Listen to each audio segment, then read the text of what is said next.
తన మన్మథ పూల బాణాలతో శివుడు తపస్సు భంగం చేసి ప్రణయంలోనికి దింపాలని ప్రయత్నించగా శివుడి యొక్క కోపానికి ఉగ్ర రూపానికి భస్మం అయిపోతాడు. ఆ మన్మథ పూల బాణాల వల్ల శివుడి నుండి వెలువడిన దివ్య తేజస్సు 6 భాగాలుగా విభజించబడింది. వాటిని వాయుదేవుడు, అగ్నిదేవుడు గంగానదిలో ఉంచారు. అవి గంగ ప్రవాహంలో కొట్టుకుని వెళ్ళి ఒక వనంలో రెల్లుగడ్డలో చిక్కుకుని చక్కని అందమైన దివ్యమైన 6 రూపాలుగా ఆవిర్భవించాయి.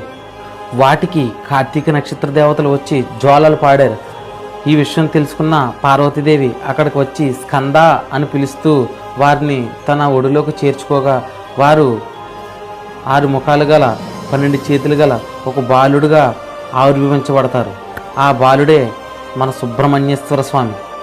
ఆ సుబ్రహ్మణ్యేశ్వర స్వామిని ఈ పేర్లతో కూడా పిలుస్తారు. షణ్ముఖుడు, 6 ముఖాలు గలవాడు కాబట్టి షణ్ముఖుడు అని. స్కందుడు, పార్వతి మొదటగా పిలిచిన నామం కాబట్టి స్కందుడు అని.